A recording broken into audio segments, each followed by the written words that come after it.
السلام علیکم ورحمت الله وبرکاته. ګرانو زده کوونکو، په دې هیله چې د صحت او عافیت جامې مو په تن کې وي، د نن ورځې په لوست باندې پیل کوو. د نوي لوست د پیل څخه مخکې غواړم چې ستاسې کورنۍ دنده وګورم. کورنۍ دنده مو خو حتما راوړئ. هو ضرور راوړئ، ځکه چې په نمرو کې حسابیږي. همداراز د نوي لوست د پیل څخه ستاسې په تېر درس باندې باید لږ رڼا واچوو. تاسې په تېر درس کې څه لوستي وو ګرانو زده کوونکو؟ تاسې د پانکراس د غدې افرازات لوستي وو. پانکراس غده چیرته موقعیت لري؟ د معدې لاندې موقعیت لري او دوه ډوله مواد ترشح کوي، یعنی هضمي انزایمونه د غذایي موادو یا د خوړو د هضم لپاره ترشح کوي. همدارنګه هورمونونه ترشح کوي، چې دوه ډوله مهم هورمونونه چې یو یې انسولین و چې موږ ولوسته، چې که چیرې انسولین په بدن کې کم شي نو په بدن کې ګلوکوز یا شکر زیاتیږي، چې په شکر یا دیابیت په ناروغۍ باندې اخته کیږي، خدای نخواسته. نو ځکه دا هورمونونه د ګلوکوز کچه تنظیموي، نه پرېږدي چې ګلوکوز زیات شي. که چیرې ګلوکوز په بدن کې زیات شي، انسولین هغه وړي ذخیره کوي په ځیګر کې، او بل ډول هورمون موږ لوستی و چې د ګلوکاګون هورمون، چې دا هورمون یادونه موږ په تېر درس کې کړی و، او غواړو چې نن ورځ د دې هورمون او د دوو نورو هورمونونو په هکله تاسو ته معلومات وړاندې کړم. د نن ورځې په لوست کې انشاءالله موږ او تاسو به د بیولوژي د مضمون د 9 ټولګي د 1 څپرکي د ګلوکاګون او د معدې او کولمو د دیوال هورمونونه تر څیړنې لاندې ونیسو، چې دا ستاسو د کتاب د 84 او 85 مخونو او 15 لوست کې قرار لري. مخکې د لوست د پیل څخه غواړم چې د دې لوست مهم موخې تاسو ته وړاندې کړم. موږ او تاسو به د دې لوست تر پایه په دې وتوانیږو چې دغه 3 ډوله هورمونونه وپیژنو، یعنی هم ګلوکان، د معدې او د کولمو د دیوال هورمونونه وپیژنو. د پیژندو په څنګ کې باید د دې هورمونونو د فعالیتونو احساس وکړی شو، او همدارنګه د دې هورمونونو د ساتنې لپاره هڅې وکړو، یعنی هغه مواد چې د دې هورمونونو د ترشح یا د زیاتوالي سبب کیږي مخنیوی وکړو، او هغه مواد چې دغه هورمونونه کموي زموږ په بدن کې، هغه موادو نه استفاده ونه کړو، سرخوده دواګانې نه کار ونه خلو. اوس راځو خپل اصلي لوست. بسم الله الرحمن الرحیم. د ګلوکاګون هورمون. ګرانو زده کوونکو، دا هورمون د انسولین برخلاف عمل ترسره کوي، یعنی انسولین ګلوکوز زیاتوالی ته نه پرېږدي. چې کله ګلوکوز زیات شي، ځیګر تحریکوي تر څو هغه په ګلایکوجن بدل کړي او همالته ذخیره شي. خو ګلوکاګون د هغې برخلاف همغه ګلایکوجن بیرته را اخلي، یعنی ځیګر بیا تحریکوي چې هغه په ګلوکوز بدل کړي. دا په هغه صورت کې کیږي چې په بدن کې ګلوکوز کم شي، نو ځیګر تحریکوي او ګلایکوجن په ګلوکوز باندې بدلوي.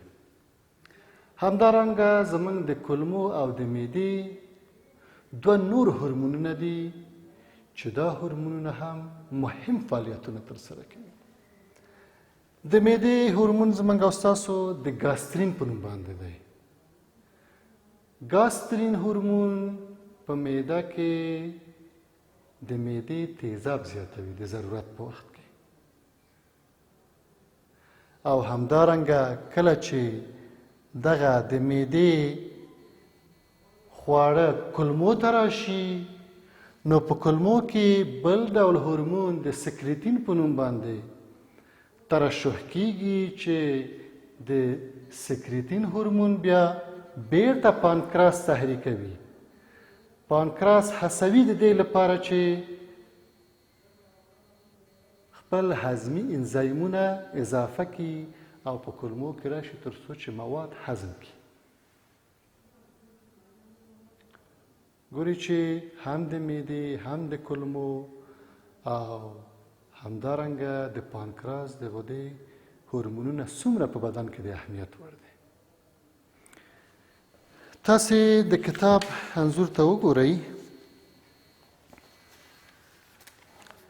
ګرانو زده کوونکو، د دې څپرکي په آخرنی انځور کې تاسو ته د انسان د غدو ځایونه مشخص کړي.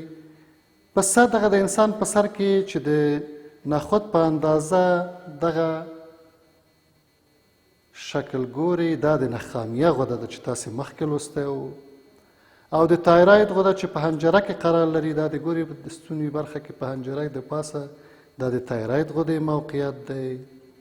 همدارنګه د پښتورګو د پاسه چې دغه غدې ښکاري، دا د پښتورګي د پاسه غدې دي یا د ادرینالین غدې دي. همدارنګه تاسې دغه د پاڼې په شکل چې ګورئ، دا د پانکراس غده دی. همدارنګه په تخمدان کې چې تخمدان په دغه موقعیت کې دغه لاندینی حلقه کې تاسې ګورئ، دا د تخمدان یا د ښځینه غړي غدې دي. همدارنګه په خصیو کې یا د نارینه‌و په خصیو کې چې دا غدې دي چې دا مختلف هورمونونه ترشح کوي. او دا هورمونونه هر یو په بدن کې مهمې دندې ترسره کوي، چې البته د یادونې وړ ده چې دغه غدې په خپل سر فعالیت نه کوي. یعنی دغه غدې د عصبي سیستم سره همکار دي. عصبي سیستم د ضرورت په وخت کې دغه غدې تحریکوي او دغه غدې په خپل وخت و زمان کې خاص هورمونونه افرازوي او هغه هورمونونه په بدن کې د مختلفو فعالیتونو سبب کیږي. نن موږ او تاسو په دې لوست کې څه ولوسته ګرانو؟ موږ او تاسو په دې لوست کې د پانکراس د غدې بل هورمون چې د انسولین برخلاف عمل کوي، یعنی د ګلوکاګون هورمون، چې دنده یې دا ده چې هغه ذخیره شوي ګلایکوجن په ځیګر کې هغه بیرته په ګلوکوز باندې بدل کړي په هغه وخت کې چې بدن ګلوکوز ته ضرورت پیدا کړي. همدارنګه دوه نور هورمونونه موږ هم مطالعه کړو چې یو د معدې او بل د کولمو هورمون دی. په معده کې د ګاسترین په نوم باندې هورمون تولیدېږي چې ګاسترین هورمون HCl یا د معدې تیزاب اضافه کوي د غذا د هضم لپاره. همدارنګه دغه غذایي مواد چې کله کولمو ته راشي، نو د سکریتین په نوم باندې بل ډول هورمون افرازېږي چې دا هورمون بیرته پانکراس تحریکوي. پانکراس دې ته هڅوي چې هضمي انزایمونه تولید کړي تر څو د غذایي موادو د هضم لامل شي. دا وه زموږ او ستاسو د نن ورځې لوست. او اوس خپل کتابچې پرانیزئ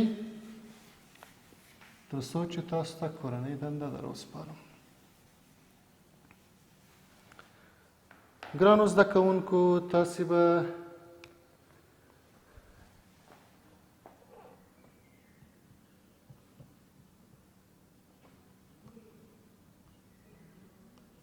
د ګلوکاګون معدې او کولمو هورمونونو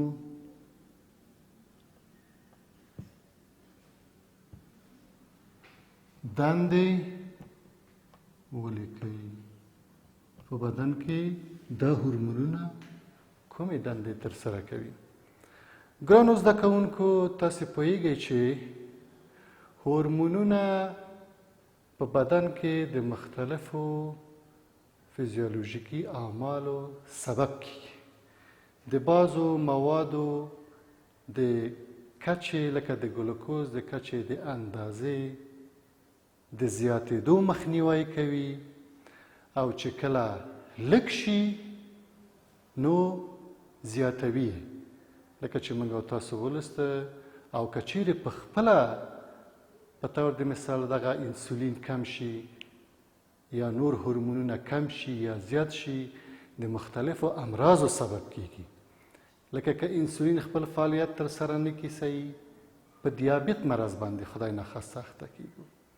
همدارنګه که ښځینه غړو هورمونونه لږ شي نو په ښځو کې د نارینه‌و خاصیت اضافه کیږي، یعنې ښځې ګیرې پیدا کوي. همدارنګه که په نارینه‌و کې د نارینه‌و هورمونونه کم شي نو نارینه د ښځې ځانګړتیاوې پیدا کوي، غږ یې نری کیږي، حتی تیونه یې برسېره کیږي، او نور ښځینه عادتونه په دوی کې پیدا کیږي. نو په دې خاطر چې زموږ بدن کې دغه غدې خپل نورمال فعالیتونه ترسره کړي او نورمال هورمونونه ترشح کړي، موږ باید له هغو غذاګانو نه کار واخلو چې صحي وي. د ډاکټر په توصیه باندې باید دواګانې استعمال کړو، ځکه اضافي دواګانې سبب کیږي چې دغه هورمونو ته تاوان ورسوي.